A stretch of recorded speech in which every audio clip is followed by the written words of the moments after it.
Greetings, everyone, and welcome to the big 60th edition of Cinema Effect.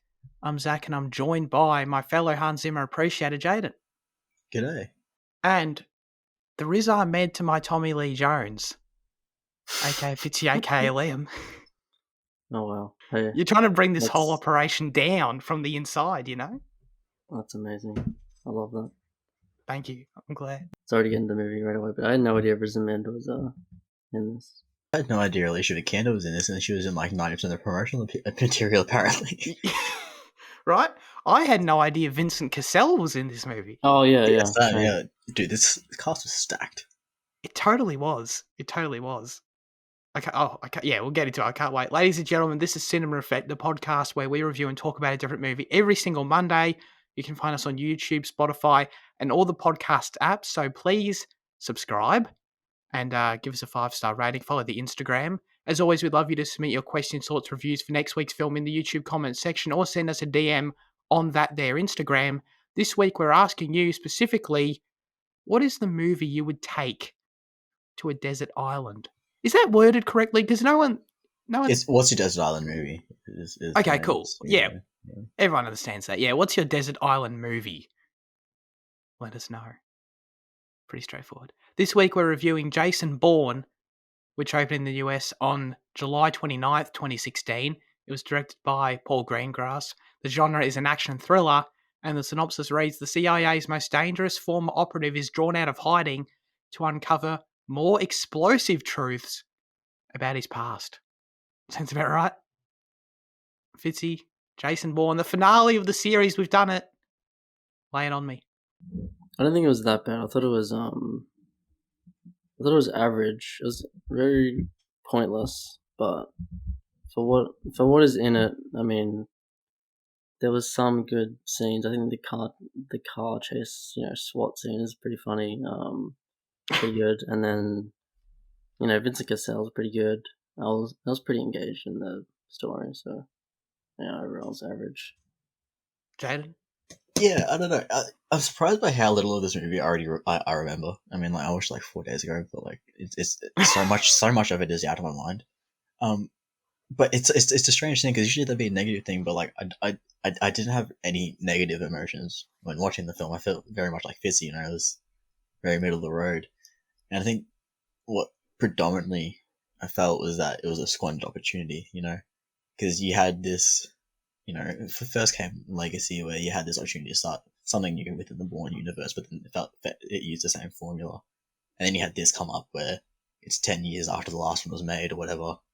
You had the opportunity to do something different, but it just wasn't this. It's just all the same patterns. And I think that's what a slight disappointment, but not. I was disappointed, but not unentertained. Yeah. Mm. Yeah. I think you've both nailed it.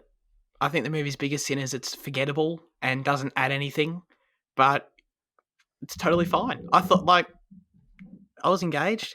I thought just looking at the story and the action sort of, but it's decent to good, But ultimately, it is just where this fits in the universe and it being ultimately unnecessary and formulaic is sort of what it is, and it just doesn't really do a great job of disguising the fact that it was made just to be another Bourne movie with Matt Damon. You know what I mean? Where the original trilogy had a cool story throughout, and then at the very least, I complimented the Bourne legacy. It's say what you will, at the very least, it took a direction with its story and tried to embrace elements of it being a spin-off. But this is just like, we've got Matt Damon, he's signed again. What do we do? I don't know. Let's just do this. Do the same thing again, But there's still a fair bit to like. The ending especially sucked. Not that it was probably the most negative the movie ever got me, because I go Jane watching it. There's nothing bad here. But the ending, I guess, just exemplifies all the averageness and why are we here-ness. How much of the ending? Like just the Alicia Vikander bit at the end, or like the just the whole. That whole scene, the 3-minute scene, it's just like, wow, that was utterly. Why are we doing this? Mm. And look, at this point, we've hit an area with these movies where we understand them, and we have expectations associated with when that, what's it called? Mysterious Ways? Is that what it's called? Oh, Extreme Ways. Yeah. Extreme Ways, sorry. When that song hits, like we have levels of anticipation associated with that moment in each of these movies. And this movie just ain't it, you know? It's like, I wouldn't call it as bad as the Bourne Legacies one, but it's just like... Actually, I didn't mind this one because it was kind of a bit more resolute than the rest of them, you know, and I didn't mind that Was about it? it. Did you find it resolute? I don't know. That's the thing now because I'm thinking, did I find it resolute, or is that what 4 days of memory is doing to me? Am I thinking of Ultimatum? Yeah. I don't know. I just not to dive right into the ending, but I just found like the core of the story is, why is Jason doing this? You know, he felt Treadstone so integral to his identity that he sort of doesn't really know what else to do. You know, and he goes on this thread to take down the people that kill his parents, and but then the question lingers in the film. Oh, maybe he subconsciously wants to return to the program. And I thought, oh, that's an interesting idea. And then Alicia Vikander goes and pitches him that. And then all the ending is that, oh, I was listening to you, I don't trust you, and I'm not going to do that. And then I just walk off. Did he want to return? I don't know. It doesn't answer the question. Like, I think he did. I think there was. I don't think he really wanted. I think there was a part of it. I think it was. There was enough lingering moments of him here and there that kind of made it feel like he might, want to go back.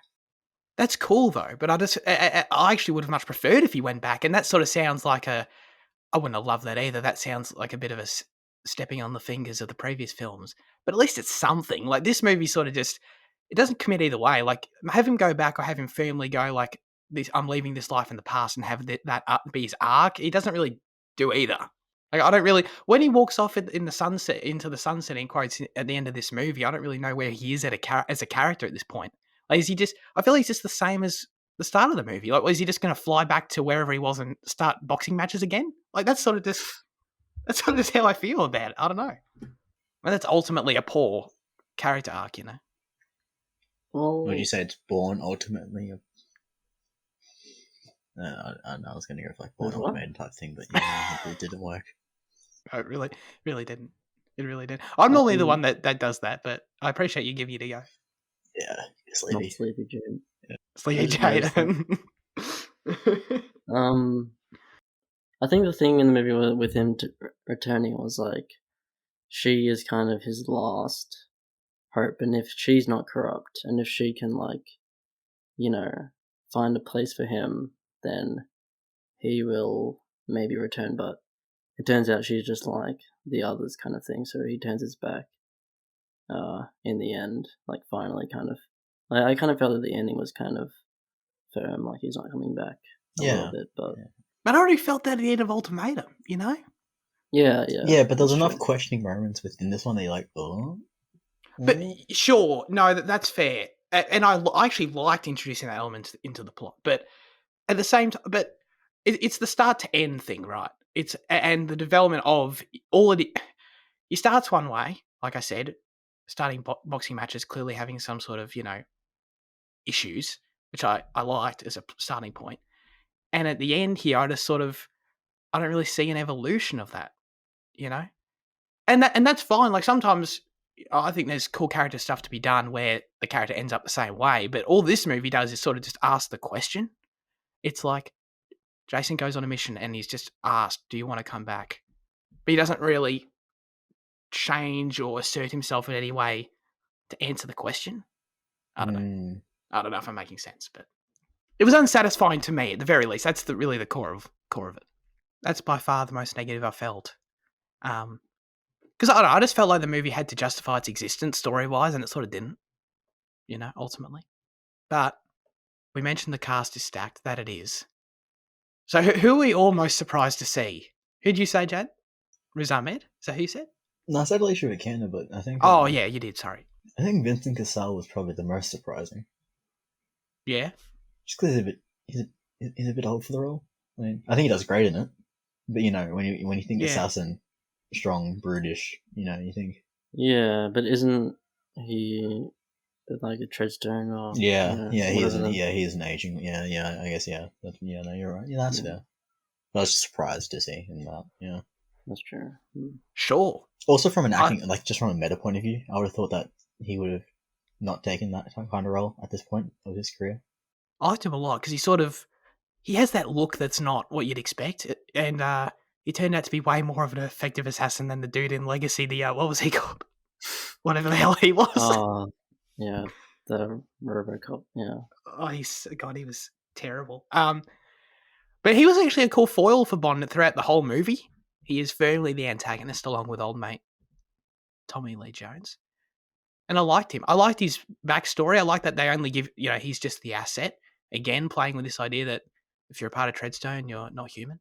And I appreciate the references to the fact that it sort of ties into Legacy's story a little bit, like not directly, but plays with the same ideas of he's after revenge on Bourne because of what Bourne did to all of the agents and how he compromised them. I thought that's cool. Simple, effective storytelling that works within the world we've established here. So I dug that a lot. Did you know Tommy Lee Jones was in it, Fitzy? I don't think so either. Wow. Yeah, I didn't know he was.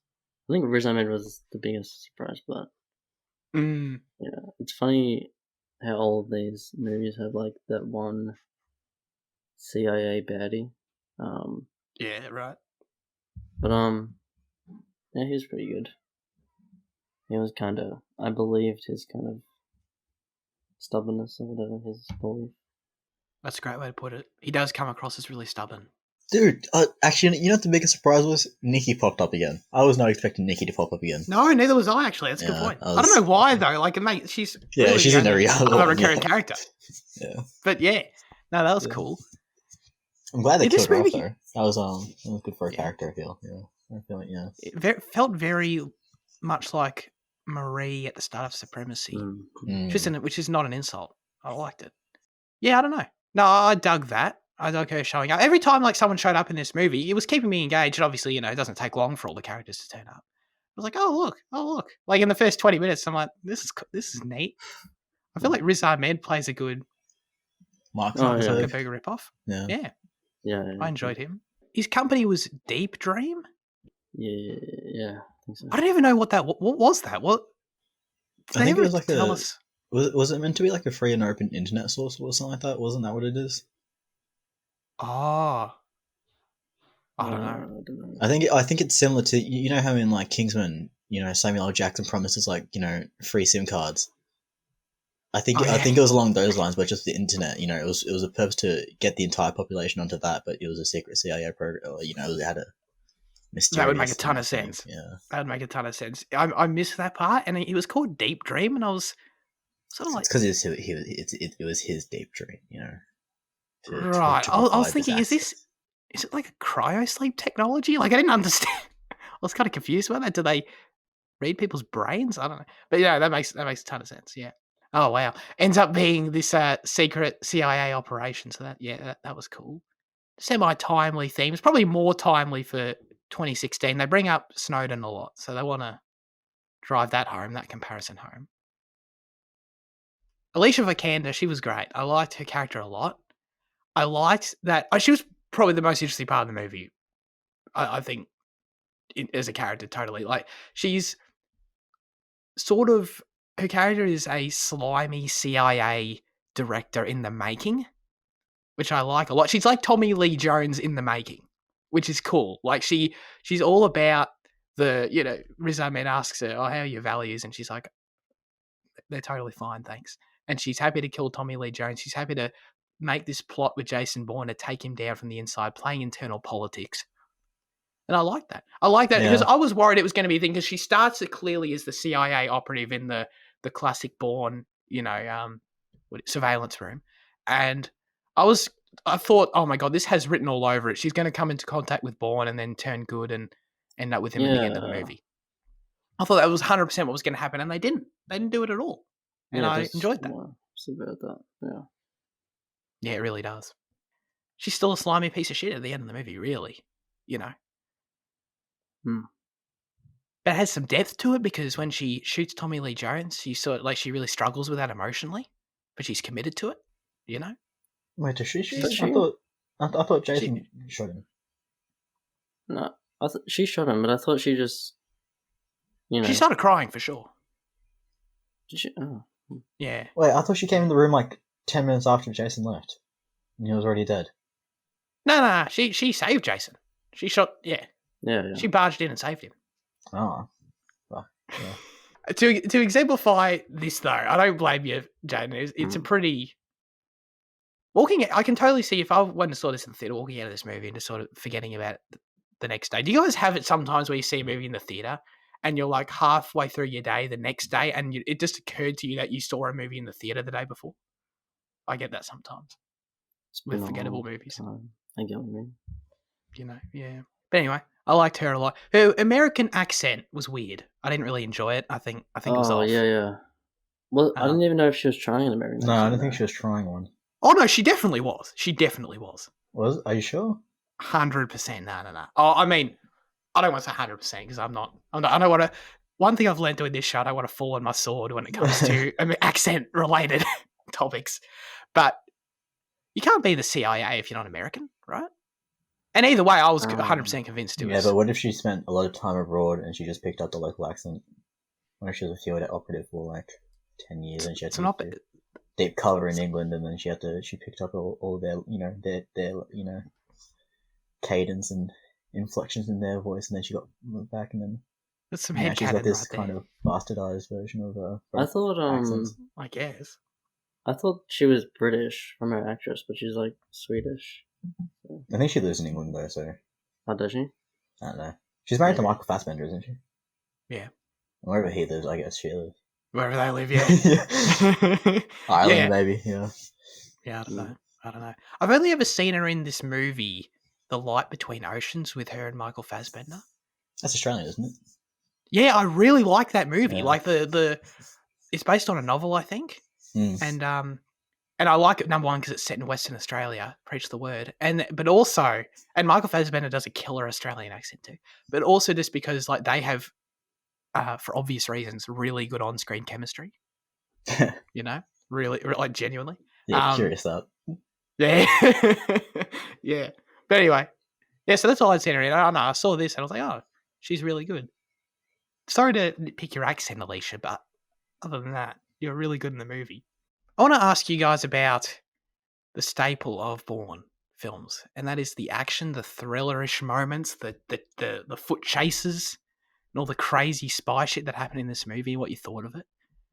I would sum it up by saying that I find all Bourne set pieces fun, generally speaking. It's just that nothing here held a candle to what we'd seen previously, and just there was nothing that spectacular about it. I thought the closest we got was in London, that whole thing where Tommy Lee Jones is working against Alicia Vikander, and Alicia Vikander's trying to track Bourne, and the assets also running around, and they've got the tracking devices. I thought that was the closest we got. It still wasn't anywhere on Supremacy's level, and then Bourne like sets off all the fire alarms in the buildings. Yeah, I totally forgot about that, but that seemed like crazy. Like he like falls off the building and like grabs the wire, like and, his foot gets caught on. Yeah. It's face planted. Yeah. So yeah, I don't know. Like that's the closest it's got, but like the thing in Athens at the start was sort of underwhelming. And yeah, I didn't like that. I don't know why. There's just not. It didn't grab me at all. There was no tense. It was just not. Except for when Nikki got blasted, of course. Oh yeah. But no, I agree with you. I do agree. Flash of, That's the 5 seconds that I saw on TV when this movie was on TV. Was her dead face on the ground, and then Jason Bourne reacting to that. Like, out of any 5 seconds in the film. I was going to write it down to ask you about what that was, and I forgot. Thank you for bringing it up. That's so funny. Yeah, it's like, is there a more spoilery 5 seconds in the whole movie? Probably not, honestly. No. I don't think there is. But yeah, no. Did you guys like the London sequence? Oh, and I know you like the Vegas sequence at the end, Fitzy. Is that still your favourite? Yeah, I think the SWAT car, like, killing all those people in the cars and just rampaging down all the traffic, and especially when like Bourne's car gets on top of the SWAT car and he like crashes into the casino and he like hits the roof. I mean, that was just it was crazy. It wasn't good, but it was crazy enough so that I enjoyed it. Yeah, I agree with that. I think these movies really need to learn. Need to learn. I don't think we're getting another one. At least we'll get a reboot in 10 years or something. But Jason Bourne, son. what's his name? James. No, James Bourne. James Bourne. Another J name. I don't know. J Bourne. Jaden Bourne. Oh, that's great. That's great. Nailed That's cringe. No, I love it. These movies need to learn to end in something that isn't a car chase. Yeah, to be honest. big time. But at the very least, I'm with Fitzy. The SWAT vehicle, like ramming stuff, totally was like, okay, thank you for putting a unique spin on this, because I was also entertained by him ramming into every car imaginable. Trivia related to this sequence: the Las Vegas car chase sequence took 5 weeks to shoot, and at the end, the sequence wrecked 170 cars. And city officials and the producers reached an agreement. They actually shot in Las Vegas, and they only shot from midnight to sunrise. Isn't that like Las Vegas' most active hours? I would have thought so. Apparently not. So yeah, they wrecked a lot of cars, and you can tell it's all shot in camera. It looks really good. Are there any other of these sort of action set pieces we missed? We covered there's the 3 in each act mainly. Oh, I mean, the assassination attempt. Yeah, exactly. Did you like that, Fitzy? Yeah, I think it's okay. Nothing bad about it, but yeah. It was a bit Mission Impossible 5 when they're at the opera. Not nearly as good, but no, yeah, but it gave me those vibes. That opera sequence is so good. I like the assassination bit, actually. Again, it's the same story with all of them. Is it on Supremacy or Ultimatum's level? Definitely not. It's not even on the level of Identity's like the sniper sequence in the long grass. Like, it's not even on that level. Because I like that too. But I don't know. There was something I like the fact like Tommy Lee Jones was hanging off the stage, and Alicia and Riz were both on the stage, and he's like calling the asset, going kill the girl now because we just found out that she let in Bourne. Like there was enough going on there off the stage story wise for it to be engaging in the moment. But how do we feel about him in the movie? And how old does he look? He was alright. Looked pretty old, I guess. Yeah. I mean, he was purposely looked disheveled, so yeah. Sure, yeah. I didn't mean to be mean to Mr. Matt Damon. I apologise, Matt, if you're listening. I think you're great, because you're definitely listening. But I don't know. I guess I didn't love him in the movie. I don't know. I guess it's just, what did he have to work with? Probably not a lot. Yeah, for a Bourne film, he wasn't overly present, was he? I felt like he was the least present Oh, of the three. Yeah, I feel like all the new characters kind of took a... That's true. I feel like we saw Vikander and Ahmed and even Nikki when she was alive. She was around more. She kickstarted the plot. Yeah. I mean, you have 4 or 5 other characters, so yeah, I feel like we're not most for a Bond film. Yeah. So that's interesting. He sort of felt like he was just here, and he's obviously the protagonist, the driver of the action and stuff. But in terms of the story, he was sort of the least interesting part. Like, I enjoyed the conversations with Tommy Lee Jones and the back and forth he was having with Riz Ahmed and the blackmail stuff. I enjoyed that more than anything Bourne does in the movie. Yeah, I think that kind of sets up the thing that we were kind of expecting Vikander to end up with him at the end, and just as a partner in crime, and then it makes that subversion better because that's how it was. It felt like it was going to play out. Yeah, no, that's yeah, absolutely, yeah. Speaking of Jason, the main sort of character beat he gets in this movie is the fact that Nikki brings him back into the fold to try and take down this new government program called Iron Hand, which I wrote down the name of because I definitely wouldn't have remembered, and also to uncover more secrets of the past of Treadstone. And in doing this, he uncovers the fact that his dad conceptualized Treadstone and was killed by old mate Vincent, and Tommy Lee Jones, of course.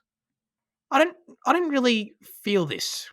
I feel like in the 5th movie here, or the 4th with Matt Damon, this should be a story beat that has some emotional resonance. Like, oh, we're finding out. Like, how many more things can we find out about his past? And this one should feel like it hits home. It's his dad. We find out how he was killed, but we didn't even know we didn't know anything about his dad in the first place. Mm. So it's just Yeah. sort of like whatever. Yeah, I don't really want to learn more about his past either. He's kind of like, he was a military figure and he made. Oh yeah, and it kind of makes his decision, like his ultimatum decision, less impactful because in that it's implied that he's influenced by his dad. It's kind of less interesting. Yeah. So yeah. That's true. Yeah, it does take away from it a little bit. At the end of the day, like I thought when they first introduced that idea, I think Tommy Lee Jones mentions it. I don't know. I forget how it comes up. But when it first comes up, I thought, oh, gee, they're going to completely ruin this by having it be he actually didn't choose. At the very least, it still was his choice, at the very least. But you are right. It does detract from the story a little bit. They sort of, I guess, felt like they needed something more with Jason character development-wise in this movie. But I don't know. The trilogies are so good with handling all that stuff, like you say, Fitzy. We know everything about Bourne we need to know about his backstory to make him sympathetic without knowing where he went to school and without knowing his childhood home and all these unnecessary details about him, And this movie, it doesn't go that far, obviously, but it starts going in that direction a bit. What the hell else is there in this friggin' movie? Do you guys like the score? I liked it much better than Legacy. I Felt like a bit of a return to form. No? It had the I don't know if it's the same composer. Again, I'm not. I refuse to Google another IMDb thing on this show. I feel like we do it too much. But or was Jaden going to do it? There you go. Lovely. It felt like a return to form to Supremacy and Ultimatum. It felt there's some recurring themes there that are present again, which I missed in Legacy. So I liked it. Same guy. Oh, yeah. Same guy from which ones? Identity, Supremacy. I didn't see if it was the same as Legacy, but it was the same as the first guy. No, And Shrek, apparently. Wow. Mm. Wow. Greatness from Small Beginnings. John That Powell. guy's done great shit. Mm. Oh, John Powell. Oh yeah, no, he's great. He did solo score. It's great. Yeah, saw that one too. Yeah. Great score. How do you guys feel about the one where Jason once again, I feel so sorry for him, has to like kill another man with his bare hands when he kills the asset? Oh yeah, that was actually pretty good. Yeah, that was pretty good. No, definitely channeling Ultimatum's middle one, whatever. I forgot the dude's name. That guy. Oh, oh no, Deck. Desh. Oh wow, good job. Very impressive. Yeah. Channeling that. Not as good in my opinion, but it was cool. No. I love how the asset is he's in the, you see for a brief second in the car he's like studying the cellars or studying the sewers, sorry, the like underground. He's like looking at a map of the underground and then later they're in the sewers. So. And that's where he dies. Hmm. Oh, but like foreshadowing. he's like studying it to like escape or whatever. Like that's a cool little detail. Yeah. He's like that. It's kind of like those brief moments of resourcefulness that we see in Bourne in other films. It's just like, in the car on the move studying, some escape plan for those kind of, yeah. Did you guys appreciate or in any way feel positively about the return of Paul Greengrass and his zoom-ins? I feel like it's so used in this series. I don't even notice all the shaky cam and the zoom-ins and all the crazy camera movements.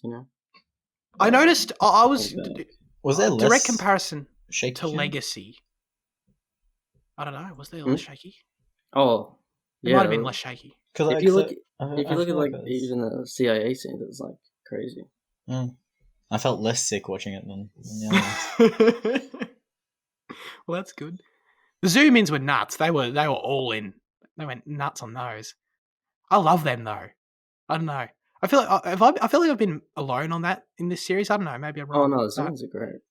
Oh, cool. I love the zoom-ins in Succession. It's kind of the same, like focusing on little character emotions. Well, it's just funny. I don't know. It's It sort of is a bit funny, actually. yeah. But it just works in the genre so well, in my opinion. Like, you have the fast paced score Mm. going, and it's like zoom in, and it's like looking at a character's face, like right, and it's shaky. It's like, I love it. I think it's great. It really grounds the CIA drama. You know, it doesn't feel like I'm Yeah. watching a Hollywood budget production when I'm looking at these dudes walk around. Yeah. Well, I think Greengrass is really good at it. Yeah. Yes, whoever I forgot. Oh, it was Tony Gilroy, of course, who directed Legacy. Definitely did not channel that I nearly as feel like much. he did a bit, but it definitely rises as the series goes on. If you're looking at Identity to this one, not counting Legacy, Yeah. because the first one is a bit, frenetic in terms of just compared to a normal action movie. Like, I think the cuts in the first one was like really short, like 4 seconds or something. I heard something like that. I was like, it actually is really quick, but you don't notice it because it's so good, you know. But yeah. I really appreciate when a director can bring a visual identity to a series, and no pun intended. And I think they do it here, and I really appreciate that about it. I think I'm basically done. I was going to end on this trivia because it's not related, but I thought it'd be interesting for us sort of rounding out this series. If you didn't know, Jeremy Renner had a Bourne sequel planned, apparently. Jeremy Renner's Bourne sequel was supposed to have been released in July 2016 when this film came out, with Justin Lin directing, which is weird. But after Matt Damon and Paul Greengrass said they were going to make another film, the release date was given to them, as fans would prefer to see the return of Jason Bourne. Yeah, after Legacy, yeah, that's valid. Renner's second Bourne movie still has no official release date. And I'll just editorialize the end here. Will also never happen. When you have a movie just packed and ready, why do they just sit on a shelf? I mean, you just I don't push know it if it out was somewhere. packed and ready. Oh, okay, right. You know what I mean? I don't know what stage it was in, but it was with Justin Lin. It sounds like it was in development. Justin Lin okay. was attached. Jeremy Renner was attached. Yeah. Justin Lin's going to go back in 20 years' time and release his cut. Release the Justin Lin cut. Yeah. But what would the movie be called? The Bourne. Legacies. That's good. I can't beat that. Very cool. Final verdicts for Jason Bourne. Jaden. Sorry. Can you go to Liam first? Sure, Liam. I mean, I've said a lot of positive things, but it's still a 5. It's average overall. Engaging enough, I guess, but for someone like, I don't know if someone who isn't into the series will like this at all. So, yeah, 5. That's a good point. Do you want me to go, Jane? No, that's all right. I just had to, because I was just looking at the score I gave Born Legacy because I felt more passionately about this one. I thought this one was the better one, but I was worried not the scores matter much, but you know, yeah, 6. I'll give this one a 6. I think it's better than Legacy, not by a lot. You know, it's fine margins here and there, but I did enjoy my experience watching this one more, and it's a 6. I think we're all pretty spot on with this. I'll give it a 6 too. I just can't. The only reason, I still think it's decent. I still think any person who likes the franchise, it's worth a watch. It's not like an abomination by any stretch. And I just can't bring myself to give it the same score as Legacy. So that's it. So do we do the official Cinema Effect ranking now or later? Oh, we can do it. Oh no, let's do it later. We'll do it later. That's a good call. Yeah, that'll be fun.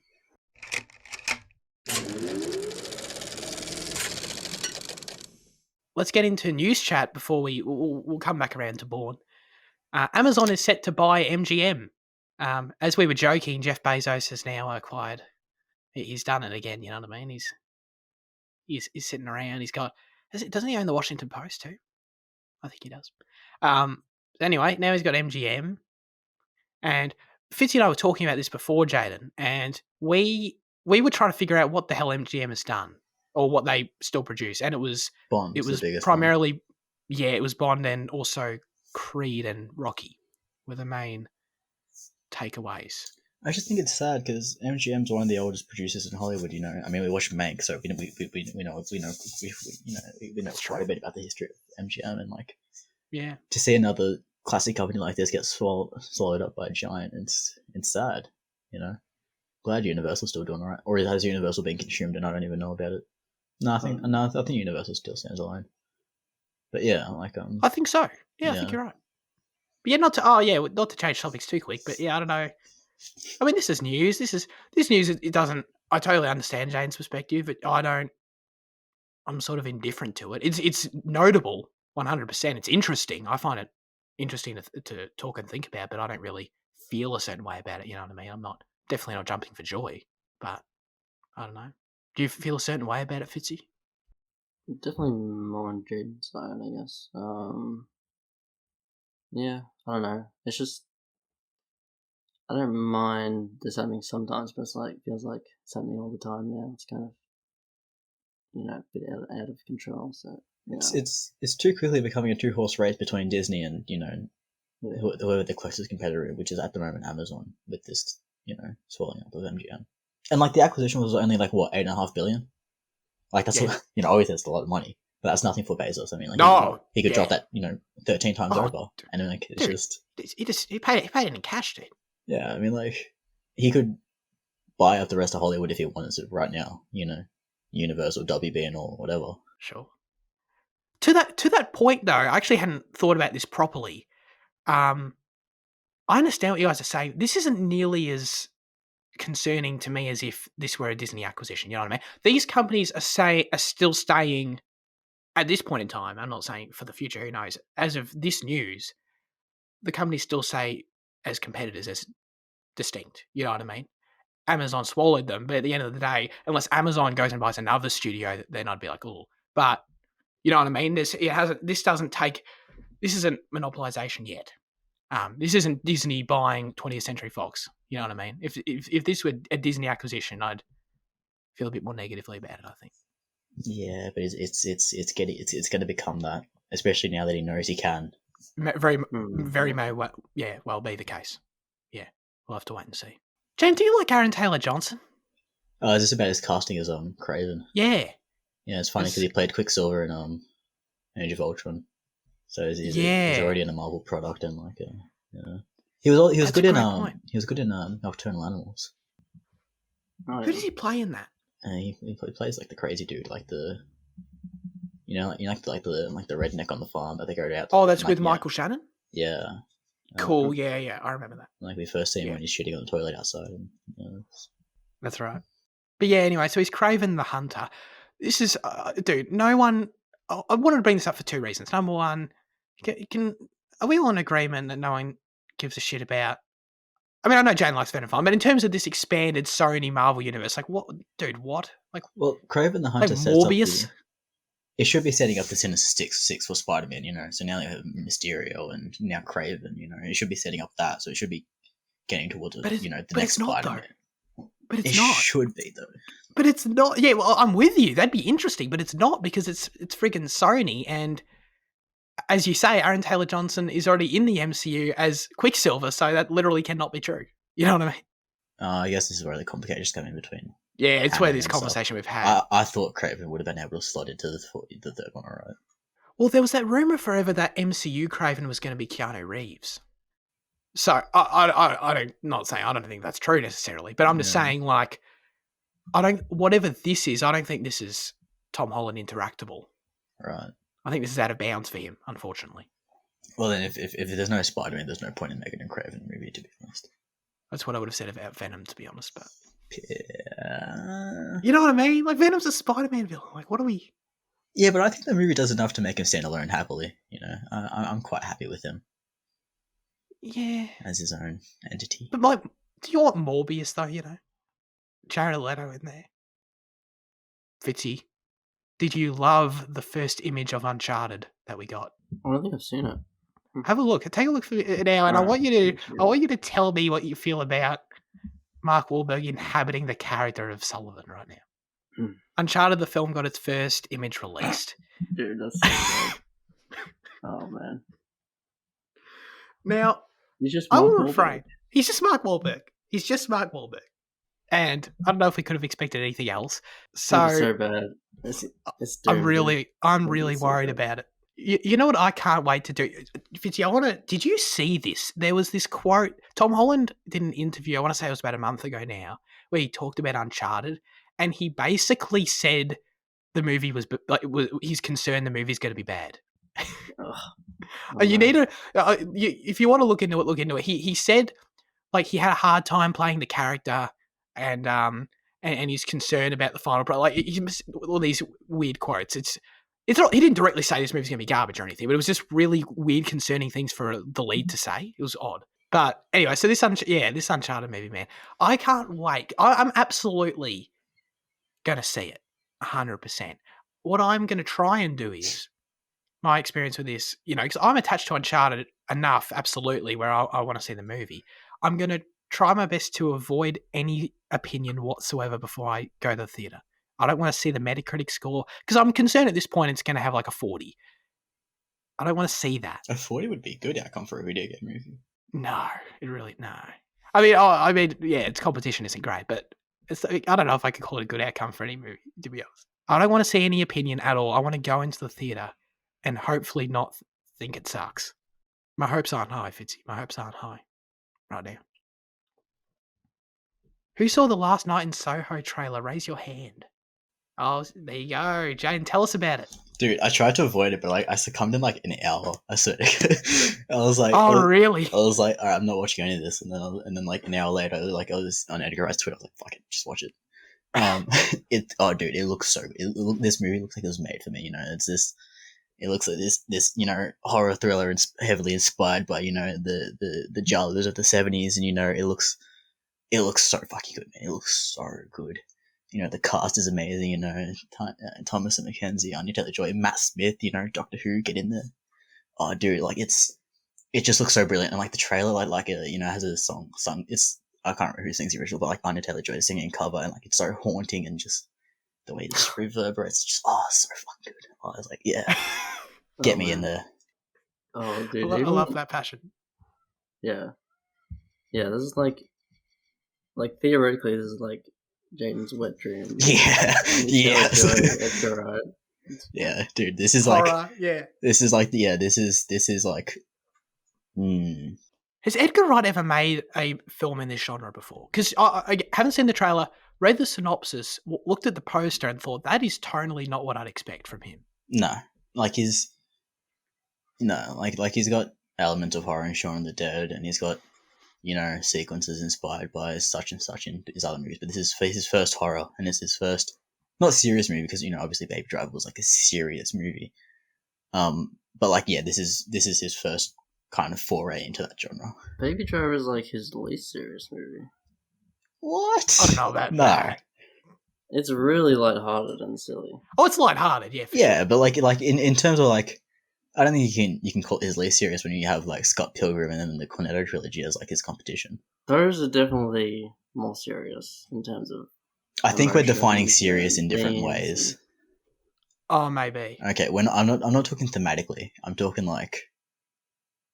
it's the same. Would you call Lock, Stock, and Two Smoking Barrels a serious movie? No, because it's this lighthearted and jovial type of thing. Thematically, yeah maybe because it's all gangsters and violence and shit. No, I think that's a lighthearted movie. Yeah. Baby Driver's definitely lighthearted.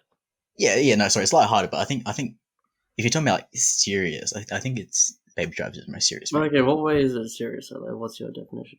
How are you looking at it? It's because it's not as eccentric and exaggerated as his others.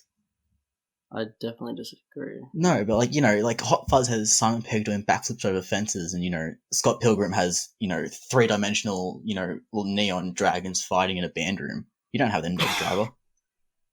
Yeah, but it's all over the top and silly and stuff. Yes, but it's in a grounded sense. I mean, I'm not down. It's coordinated to music, and there's it's obviously it's over the top, but it's. But for me, it's the least grounded because it's playing on these silly kind of tropes, and you've got zombies and aliens and backflipping cops, and then Battle of the Bands. Yeah, but in Shaun of the Dead, you have the responsibility angle, and you have serious stuff. And no, then, but yeah, I think it's you coming Hot from. Fuzz, you have the friendship and serious writing and stuff, and I don't know. But you're coming from a different angle again, where you're coming from the seriousness from a different point of view. Moving on. Sorry. Who saw the Eternals trailer? Raise your hand. No, I didn't. Jane, what do you think about it? More Marvel. I don't know. I saw everyone in the comments being like, "Oh, Chloe Zhao's bringing handheld camera shots and natural lighting." I mean, like, we're showing 2.5 minutes of, like, just close up of characters' faces. Yeah, you can derive that, but as soon as the movie comes out, it's 2 hours of length. Who knows what we're going to get. If we do get something adverse, if we do truly get something akin to her vision, and then brilliant, but it's so limited as to what we can judge of, especially because it is nothing. It doesn't really grant us much of a view at all, apart from just close ups of characters. From what you saw, though, did you get? I personally did not get another. This is just another Marvel from. Oh no! I thought it distinguished itself enough, but it's a trailer, so I don't know how much we can really. So you're concerned it's going to end up being that? Yeah. Sure. Yeah. No. But I think I don't know. I guess I don't know. Sure. Yeah, it's gonna be different. It's gonna be glorious. It's gonna be the best Marvel movie ever made. It'll be Letterboxd top 1. It's gonna win Best Picture. Yeah. Everyone that hates Marvel movies are gonna flip on it. They're gonna be like, "Oh my god, true artistry, marvelous cinema." All the Kinos are gonna flock to it. It's. We'll see about that. I don't know. I thought it looked cool. It's so funny that people those comments about the Chloe Zhao stuff, because that is I can see why people would think that, because it does feel like, wow, this is what a Marvel movie can look like with natural lighting. Like, I actually just it's actually my main takeaway from the trailer. Honestly, like, it looks visually distinct, and that's cool. I mean, I don't know what it's. I don't value that super highly, but it's interesting, and. The story seems to be following these, like, godlike deity characters, so I mean, it can separate itself. That's what I'm weird about. Like, obviously, it's a Marvel Studios film, right? It's going to tie into the MCU, right? But seeing what we've seen so far, I'm with you, Jane. I'm like, where are they? It doesn't give us much of a movie in the trailer. I don't know. There's nothing to judge it on. I mean, that's the point of the trailer, to be honest. We don't want to see the entire thing. We want to be teased about it. So good on you there. But, like, I mean, like, to people jumping to conclusions, there's nothing to jump to. I think that I slightly disagree in the sense of, I think the little snippets we see seem so disconnected from the reality that we're used to in an MCU movie. Not in terms of the way it's shot, but just in terms of, like, where they are and, like, the characters themselves and them being, like, 1,000 years old and shit. Like, where I'm sort of like, this seems like it could just be a cool, weird sci-fi movie with, by itself. And then that's where I am with you, where I'm concerned, because we get at the end of the trailer that, like, they have the joke about Captain America and Iron Man. And I'm like, oh, Yeah. I'm like, here it is. Like, and then I'm concerned the movie's gonna end up like there. It's like, oh, this is this cool sci-fi thing with these weird characters that I've never seen before. Oh, but then here we go. They need to shove it in. You know what I mean? No, yeah, I approach this with cautious curiosity, I think, is the best way. And I think if it can end up as being something like The Winter Soldier, where, like, it's a Marvel movie, but beyond that, it's a great spy thriller or whatever. And if this does that, what you're saying about quirky science fiction film, that's just, if we get that'd be great. An epic sci-fi fantasy film by itself, yeah. I don't know. I just don't feel like there's anything we can truly judge it on yet. I'm down for Gemma Chan as the Chan.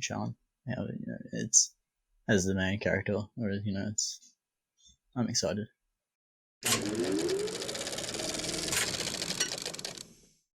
Now it's time for our highlights of the week. Fitzy, what have you been watching?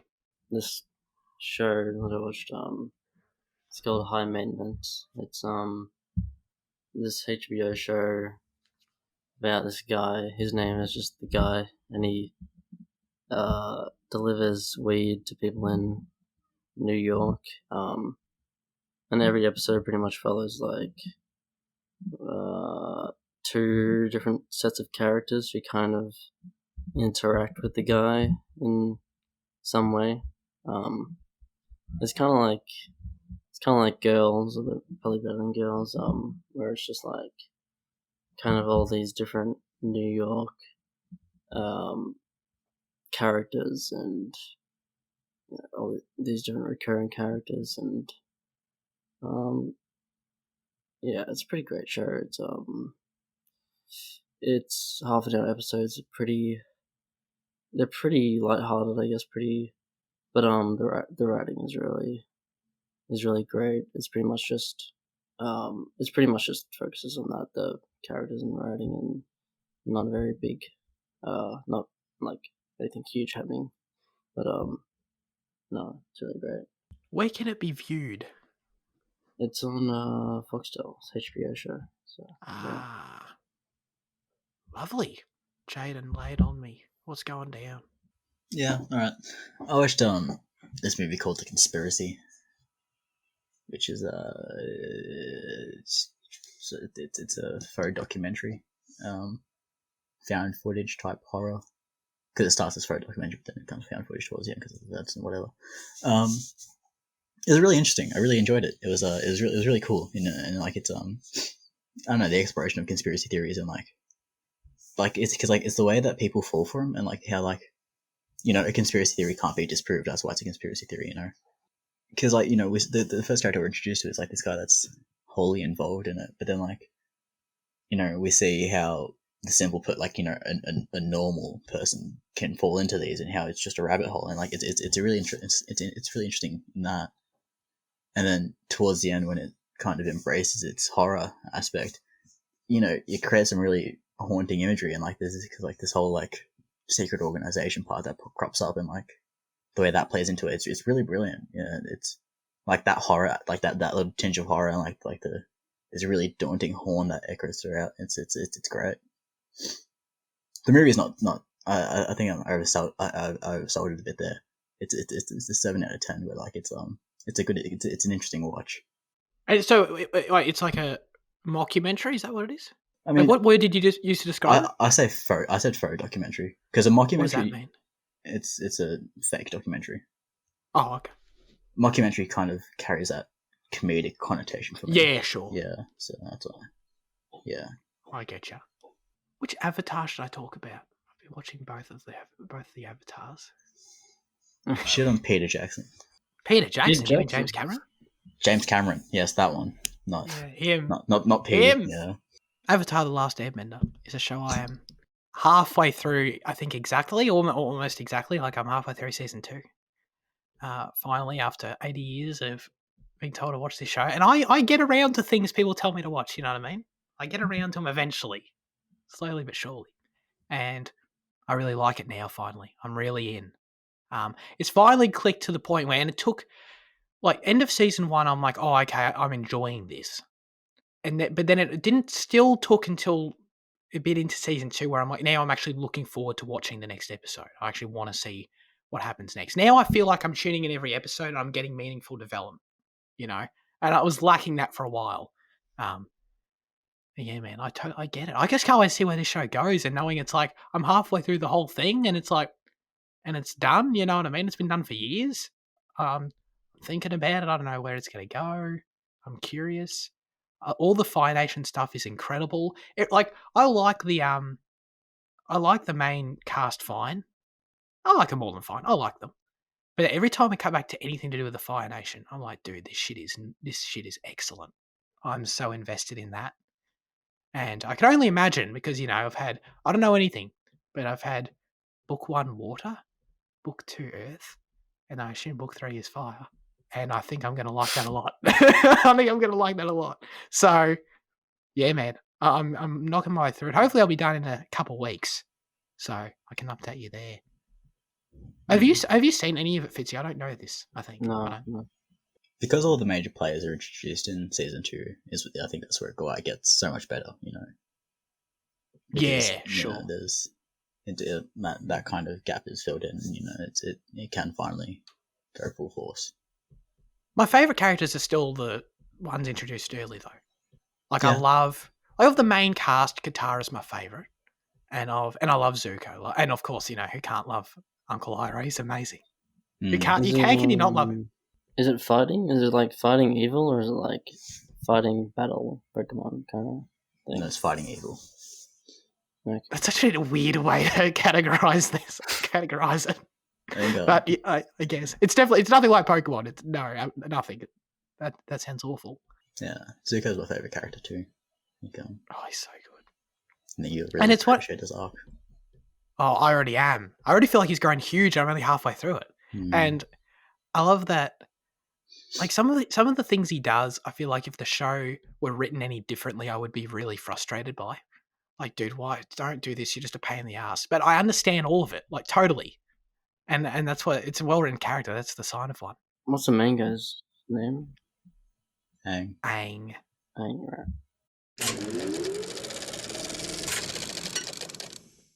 As always, now we hand the show over to you with our question of the show.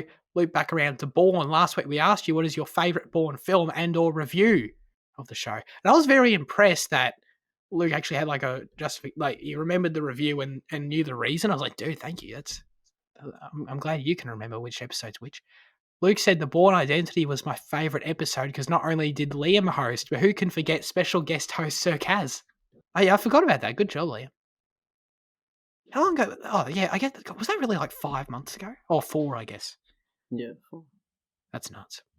Andy said, I believe he's been watching them with us, has he? I believe so. That's awesome. Thank you, Andy. All of them? Actually, no, I think he started late. But yeah, but yeah. he has watched them Yeah, because he of us, is. I believe. Yeah, he is watching them. Yeah. That's awesome. My favourite Bourne movie was definitely not The Bourne Legacy. Can't argue with that. My favourite Bourne episode that you guys reviewed was The Bourne Legacy. I really felt like we had similar problems with the film itself, and it almost feels like we were watching the film together. Oh my god. Oh wait, no. I stuffed it up. We were watching the same film. Oh my god. Right. Yeah, no, I'm sorry, Andy. Those two sentences carry completely different meanings. P.S. I think Liam's been getting "Oh my god, it's Jason Bourne" mixed up with "Jesus Christ, it's Jason Bourne." Oh yeah, The quotes here. I realized that. I'm pretty sure he's saying it wrong. Just to let you know. Oh yeah, sure, okay. Dude, I forgot to mention that while we're talking about Jason Bourne. Yeah. They don't say it they say it, but they say it in a different context. In the trailer, he's like it's the dude in the operating room, not in the computer room. Is like he sees him on a thing, and I was like, show me this moment. But what we get is a conference room, and he's like, and he says it. Does he say it in the film? He says because they play. It's like that's Jason Bourne, and then he goes Jesus Christ, like it's like Oh, really? yeah. So Is that what they do? That's what they try do. And play it up. And it's that part from the trailer where it's like, oh my, Jesus Christ. Jesus Christ is Jason Bourne. Yeah, it's not in the movie. Shit. Because I thought it wasn't there at all. Oh. Just trying to sneak it in there. Mm. All right. So I guess now it's time for us to do our ranking of the Bourne films. Do you want to try? Do we say our favorite one first, and then we can do our official ranking? Sure. Jane, what's your favorite one? It's a tough call, but I think it is Supremacy for me. Supremacy is the second one, right? Yep. Yeah. Yeah, okay, yeah. Still can't get it right. It's a bit easier than The Matrix. Yeah. No, Supremacy was the best one. I really liked the story. I really liked its emotional heart, with the bit at the end with the Russians and like going to console her, like the girl and whatever. Like, yeah, Ultimatum was great. You mean Supremacy?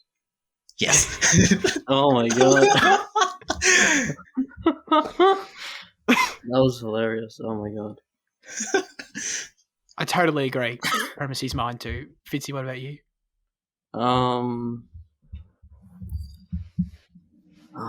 It's hard. I think Identity is the most full one for me, just as a movie. Like, the relationship aspect, the start of from actually going from total amnesia to kind of discovering what he is, and I just love the contrast between like Matt Damon's like innocent young face and his kind of these crazy abilities that he has, and I think the action in the first one is very unique. It's very different from anything I've seen in action. It's like it's so